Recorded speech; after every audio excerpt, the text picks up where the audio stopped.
ഒരു ശാസ്ത്രത്തെ നമ്മൾ പഠിക്കുമ്പോൾ ഇതൊരു പുസ്തകമല്ലേ എന്ന് വിചാരിച്ച് പഠിച്ചാൽ ഫലമില്ല. ഇതുപോലെ ഗുരുനാഥനെ കാണുമ്പോൾ ഇയാളൊരു മനുഷ്യനല്ലേ എന്ന് ചിന്തിച്ചാൽ അതിന് ഫലമില്ല എന്നാണ്. ഇവിടെ വിശ്വരൂപൻ, ആ വിശ്വരൂപനെ ദേവേന്ദ്രൻ നിരീക്ഷിക്കുമ്പോഴാണ് ഒരു കാര്യം ശ്രദ്ധിച്ചത്. വിശ്വരൂപൻ എന്ത് ചെയ്യുന്നുണ്ട്? ഇന്ദ്രാദി ദേവന്മാർക്ക് വേണ്ടിയിട്ടുള്ള ഹോമമൊക്കെ പൂജയൊക്കെ ചെയ്യുന്നുണ്ട്.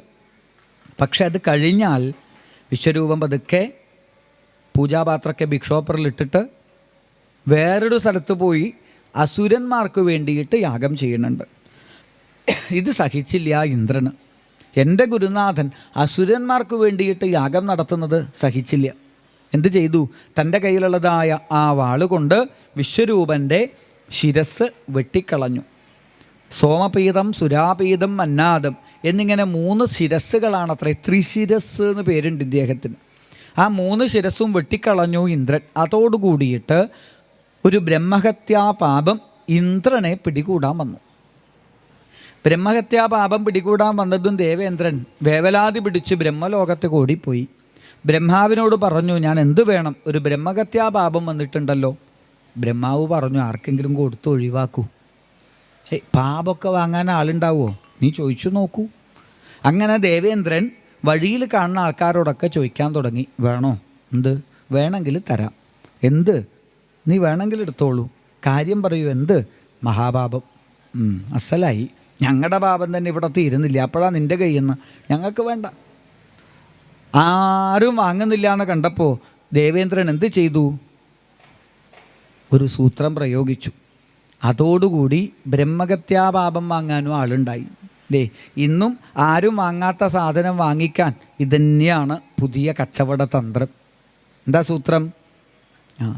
ബ്രഹ്മഹത്യാപാപം വാങ്ങുന്നവർക്ക് ദേവേന്ദ്രൻ്റെ കയ്യിൽ നിന്ന് ഒരു സർപ്രൈസ് ഗിഫ്റ്റ് വർണ്ണക്കടലാസിൽ പൊതിഞ്ഞു വെച്ചിട്ടുണ്ട് അയാൾ. സമ്മാനം ഉണ്ടെന്ന് കേൾക്കേണ്ട താമസം കണ്ടിട്ടില്ലേ? ഇന്നിപ്പോൾ കച്ചവടം അങ്ങനെ തന്നെയല്ലേ? എന്താ 1,00,000 രൂപയുടെ TV വാങ്ങുമ്പോൾ 200 രൂപയുടെ കാസറോള് സൗജന്യം എന്ന് കേട്ടാൽ നമുക്ക് വലിയ സന്തോഷമായി. അപ്പോൾ ഏതായാലും ഇവിടെ ബ്രഹ്മഹത്യാപാപം വാങ്ങുന്നവർക്ക് ഇന്ദ്രൻ്റെ കയ്യിൽ നിന്നൊരു സമ്മാനപ്പൊതിയുണ്ട് എന്ന് കേൾക്കുമ്പോഴേക്കും ബ്രഹ്മഹത്യാപാപം വാങ്ങാനും ആളുണ്ടായി. സ്ത്രീകൾ, ഭൂമി, ജലം, വൃക്ഷം, ഈ 4 വിധത്തിലുള്ള ആൾക്കാർ ബ്രഹ്മഹത്യാപാപത്തെ സ്വീകരിച്ചു. സമ്മാനപ്പൊതിയും കൊണ്ട് അവർ പോയി. ദേവേന്ദ്രൻ തൽക്കാലം രക്ഷപ്പെട്ടു. അത്രയും ഇപ്പം എനിക്ക് പറയാൻ പറ്റൂ. ഈ സമ്മാനം വാങ്ങിയവരുടെ കഥയൊന്നും നമുക്ക് പറയാണ്ടിരിക്കുക ഭേദം. ഏതായാലും ഇവിടെ തൊഷ്ടാവ് എന്ന ദേവന് സഹിച്ചില്ല. തൻ്റെ മകനായ വിശ്വരൂപനെ ഇന്ദ്രൻ ഗുരുനാഥനാക്കി ആവശ്യം കഴിഞ്ഞപ്പോൾ കൊന്നുകളഞ്ഞു എന്നറിഞ്ഞതും തൊഷ്ടാവ് എന്ത് ചെയ്തു? ഇന്ദ്രശത്രോ വിവർദ്ധസ്വ, ഇന്ദ്രനെ കൊള്ളാനൊരു പുത്രനുണ്ടാകട്ടെ എന്ന് മന്ത്രം ചൊല്ലി ഹോമം തുടങ്ങി. മന്ത്രത്തിൽ ചെറിയൊരു പിഴവ് എന്ന് പറഞ്ഞാൽ നേ എന്നുള്ളത് നീന്നായി. നേ എന്നുള്ളത് നീന്നായാൽ കുഴപ്പമുണ്ടോ? കുഴപ്പമുണ്ട്. ഇന്ദ്രനെ കൊല്ലാനൊരു പുത്രനുണ്ടാവട്ടെ എന്നുള്ളത് ഇന്ദ്രന് കൊല്ലാനൊരു പുത്രനുണ്ടാകട്ടെ എന്നായിത്തീർന്നു. അവിടെ ഹോമകുണ്ഡത്തിൽ നിന്ന് ഉദ്ഭവിച്ചു വൃത്രാസുരൻ എന്ന ഒരു അസുരൻ. ആകാശമുട്ടെ വളർന്നു നിൽക്കുന്നതായ വൃത്രാസുരൻ്റെ ശരീരവലിപ്പം കണ്ട് എല്ലാവരും ഭയന്നു.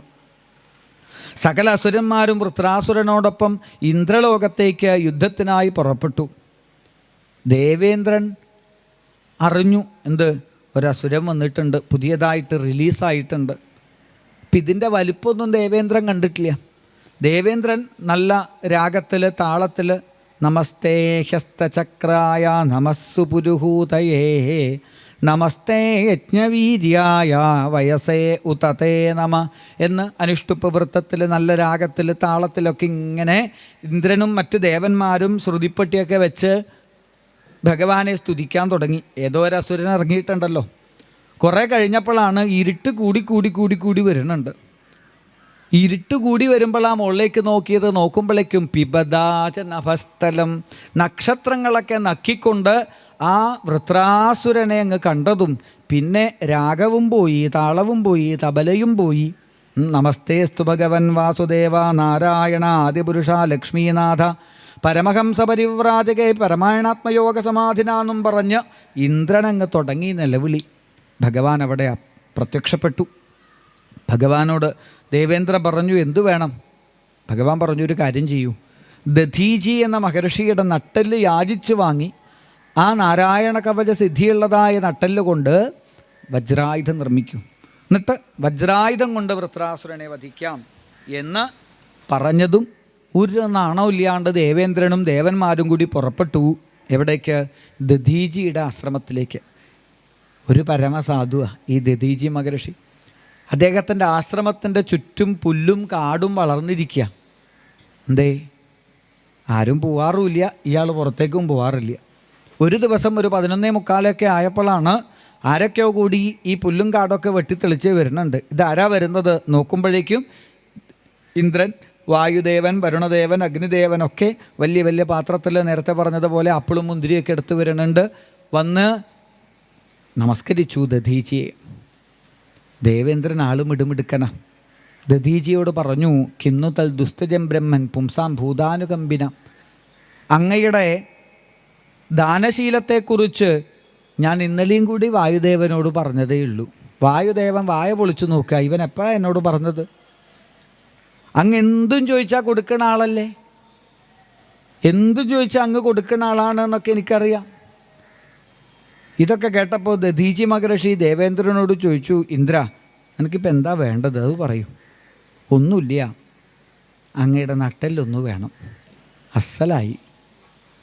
ഇത്ര നട്ടലില്ലാത്തവരായോ ദേവന്മാർ? അല്ല, എൻ്റെ നട്ടെല്ല് എനിക്കും വേണം, അങ്ങയുടെ നട്ടെല്ലും കൂടി വേണം.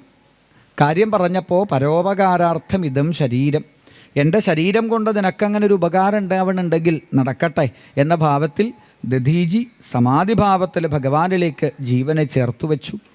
ആ യോഗസമാധിയിൽ ലയിച്ചതായി ദധീജിയുടെ ശരീരത്തെ ഒരു വിഷമവുമില്ലാണ്ട് പൊളിച്ച് ഇന്ദ്രൻ വജ്രായുധമുണ്ടാക്കാനായി വിശ്വകർമാവിനെ നട്ടെല്ലേൽപ്പിച്ചു.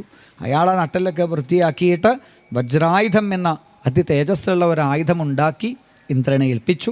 ഐരാവതത്തിന് മുകളിൽ കയറി ദേവേന്ദ്രൻ്റെ ഒരു വരവുണ്ടായിത്രേ.